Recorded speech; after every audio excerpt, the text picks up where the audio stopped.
আসসালামু আলাইকুম প্রিয় শিক্ষার্থীবৃন্দ, তোমরা কেমন আছো? আশা করি সবাই ভালো আছো।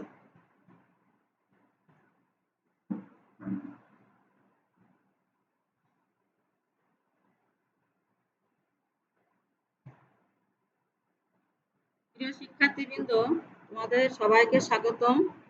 আমি আলেয়া খাতুন, সহকারী শিক্ষক, সাতিয়ানতলা চূড়ামনকাঠি মাধ্যমিক বিদ্যালয়। প্রিয় শিক্ষার্থীবৃন্দ, তোমরা নিচের ছবিগুলোতে কাদের দেখতে পাচ্ছ?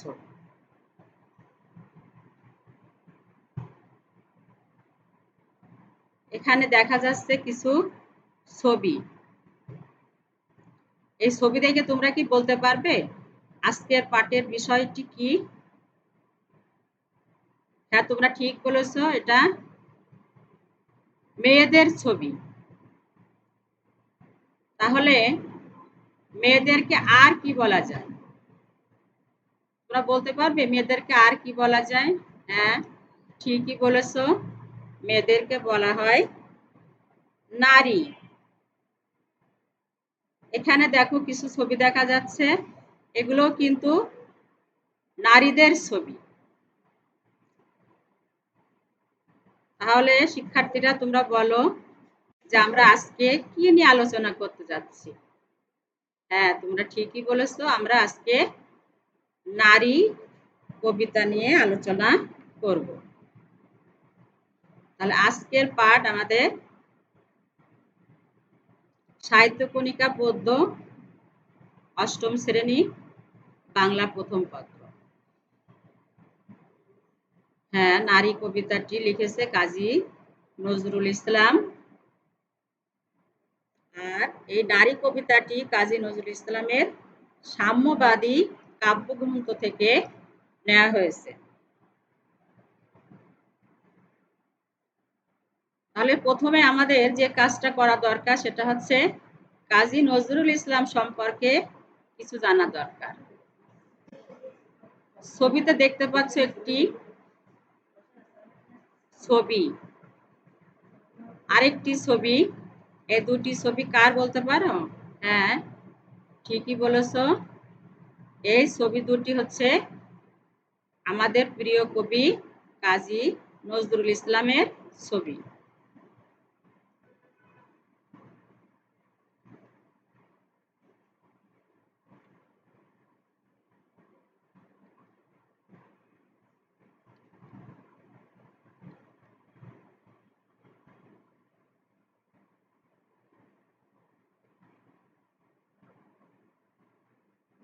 এবার আমাদের এই কাজী নজরুল ইসলামের সম্পর্কে কিছু জানা দরকার।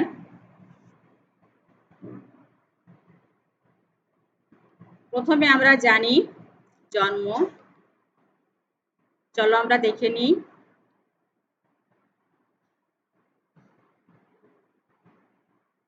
উনি জন্মগ্রহণ করেন 1899 সালের 25 মে বর্ধমান জেলার আসানসোল মহকুমার চুরুলিয়া গ্রামে উনি জন্মগ্রহণ করেন।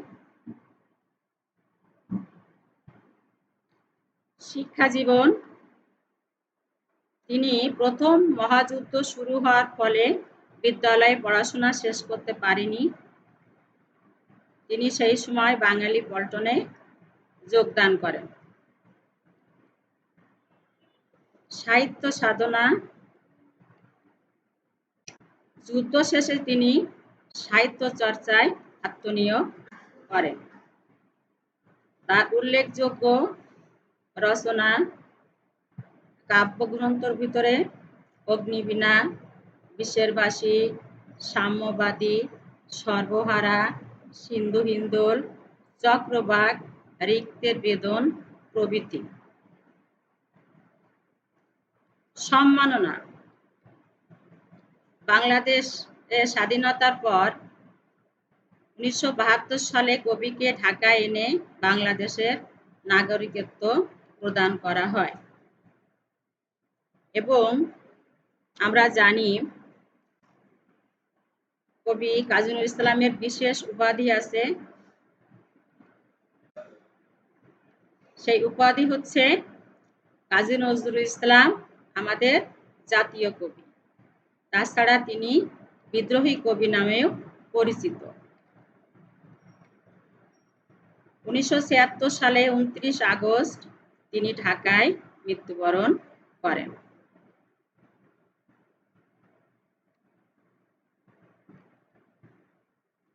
প্রিয় শিক্ষার্থীবৃন্দ, তোমরা সবাই বই খোলো এবং আজকের এই কবিতাটি আমরা একটু পড়ার চেষ্টা করব।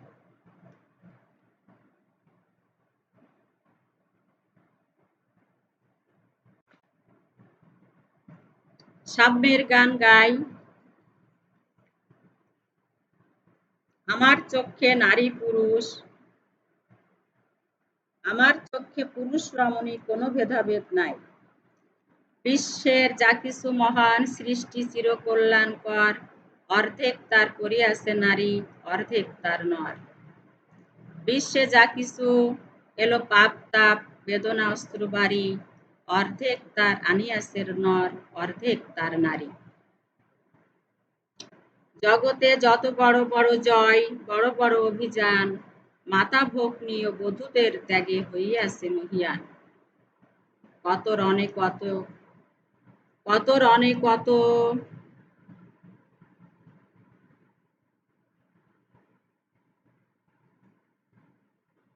কত রণে কত খুন দিল নর, লেখা আছে ইতিহাসে।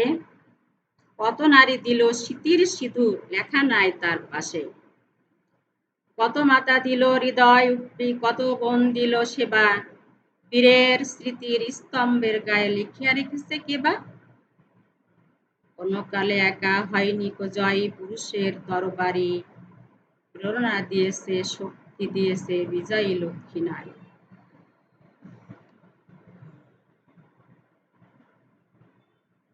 সে যুগ হয়েছে বাসি, যে যুগে পুরুষ দাস ছিল নাকি, নারীরা ছিল দাসী। বেদনার যুগ, মানুষের যুগ, সাম্যের যুগ আজি। কেহ রহিবে না বন্দি কাহারও, উঠিছে রঙ্গাবাজি। নর যদি নারীর বন্দী, এরপর যুগ পাশে, আপনার রচা ওই কারাগারে, পুরুষ মরিবে ভুগে। যুগের ধর্ম এই, পীড়ন করিলে সে পূরণ এসে পীড়া দেবে তোমাকে। প্রিয় শিক্ষার্থীবৃন্দ, আমরা তাহলে কবিতাটি পড়লাম। তোমরাও বাসায় কবিতাটি পড়বে এবং এর অর্থ জানার চেষ্টা করবে। চলো এই কবিতা থেকে আমরা কিছু নতুন শব্দের অর্থ জেনে নিই। সাম্য শব্দের অর্থ হচ্ছে সমতা। মহিয়ান শব্দের অর্থ সুমহান।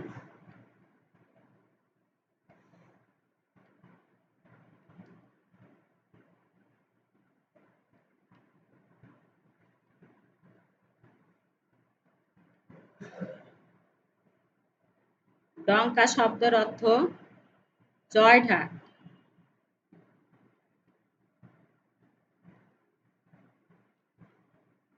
রচা শব্দের অর্থ রচনা করা। পীড়ন শব্দের অর্থ অত্যাচার। পীড়া শব্দের অর্থ বেদনা।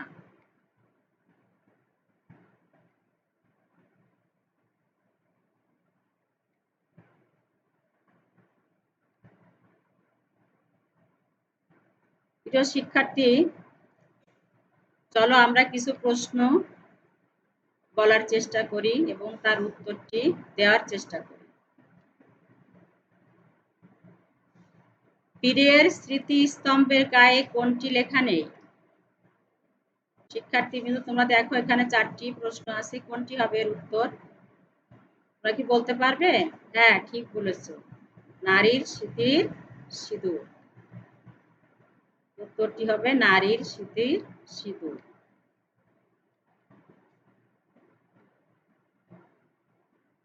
কাজী নজরুল ইসলামের জন্ম কোন জেলায়?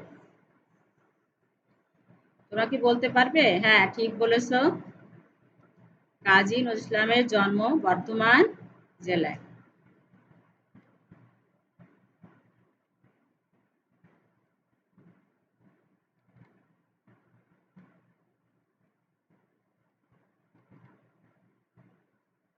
পীড়ন করিলে সে পীড়ন এসে পীড়া দেবে তোমাকেই, চরণটির সাথে সাদৃশ্যপূর্ণ প্রবাদ বাক্য। নিচের কোনটি হবে? বলতে পারো? হ্যাঁ, তোমরা ঠিকই বলেছো। ইটটি মারলে পাটকেল কি খেতে হয়, আর যেমন কর্ম তেমন ফল।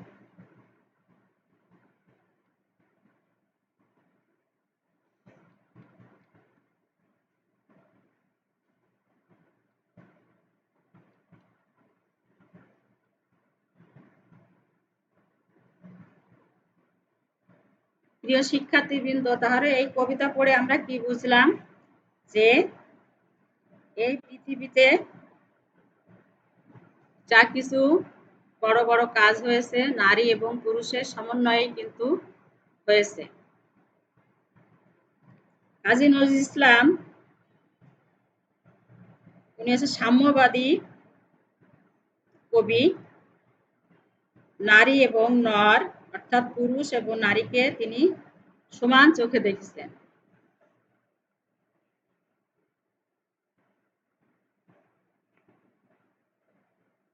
তিনি বলতে চেয়েছে যে জগতে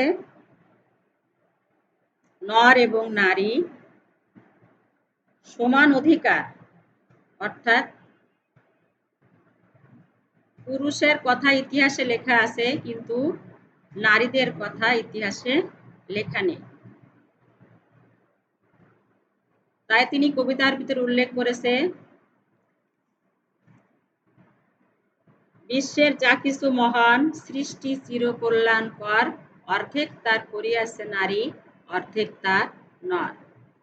কিন্তু ইতিহাসের পাতায় পুরুষের কথা লেখা আছে কিন্তু নারীদের কথা লেখা নেই। চলো আমরা কিছু প্রশ্ন উত্তর দেওয়ার চেষ্টা করি। প্রথম, কবি কাজী নজরুল ইসলামের 3টি কাব্যগ্রন্থের নাম বলো। হ্যাঁ, তোমরা ঠিকই বলেছো। নারী কবিতাটি কবি কিসের গান গাওয়ার কথা বলেছেন? নারী কবিতাটি কোন কাব্যগ্রন্থ থেকে নেওয়া? কবি নজরুল নর ও নারীকে কি হিসাবে দেখেন? নারী কবিতায় বর্ণিত জগতের বড় বড় অভিযানে নারীর ভূমিকা সংক্ষেপে বলো। শিক্ষার্থীবৃন্দ, তোমরা এই প্রশ্নগুলো খাতায় লিখে নাও এবং উত্তরগুলো নিজে নিজে লেখার চেষ্টা করো। তাহলে শিক্ষার্থীবৃন্দ, আমরা এই নারী কবিতা পড়ে কি বুঝতে পারলাম? যে পৃথিবীতে মানব সভ্যতার নির্মাণে নারী ও পুরুষের সমান অবদান রয়েছে, কিন্তু ইতিহাসে পুরুষের অবদানের কথা যতটা লেখা আছে নারীর অবদানের কথা ততটা লেখা নেই। কিন্তু এখন দিন এসেছে সম অধিকার, তাই নারীর উপর নির্যাতন করা চলবে না, তার অধিকারকে ক্ষুণ্ণ করা চলবে না। নারী ও পুরুষ সবাইকে সুন্দর ও উজ্জ্বল ভবিষ্যৎ রচনা করতে হবে সম্মিলিতভাবে। সুতরাং বোঝা যাচ্ছে যে কবিতাটি পড়ে যে বিশ্বে যা কিছু বড় বড় কাজ হয়েছে নারী এবং পুরুষের অবদান সেখানে সমানভাবে কাজ করেছে।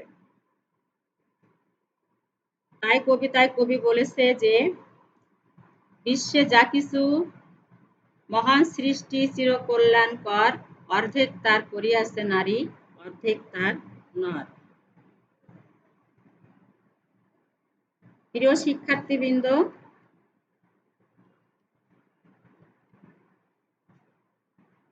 তোমরা বাড়িতে বসে একটা প্রশ্ন উত্তর লেখার চেষ্টা করবে এই নারী কবিতার আলোকে মানব সভ্যতার ইতিহাসে নারীর অবদান বিষয়ক একটি প্রবন্ধ লিখে আনবে। অর্থাৎ যদি কখনো আবার স্বাভাবিক দিন ফিরে আসে, তাহলে তোমাদের এই বাংলা খাতাটা একটা আলাদা খাতা তৈরি করে এই প্রশ্নগুলো লিখে রাখবে এবং যদি সময় সুযোগ আবার স্বাভাবিক হয় তাহলে আমাকে তোমরা দেখাবে। প্রিয় শিক্ষার্থীবৃন্দ, আমরা চাই আবার স্বাভাবিক জীবন ফিরে আসুক, তোমরা আবার স্কুলে আসো, আমরা যেন আবার শ্রেণীকক্ষে যথারীতি পাঠদান কার্যক্রম শুরু করতে পারি। মহান রাব্বুল আলামিনের দরবারে এই প্রার্থনা করে সবার সুস্বাস্থ্য এবং দীর্ঘ জীবন কামনা করে আমি আজকের মতো এখানেই ক্লাস শেষ করছি। আল্লাহ হাফেজ।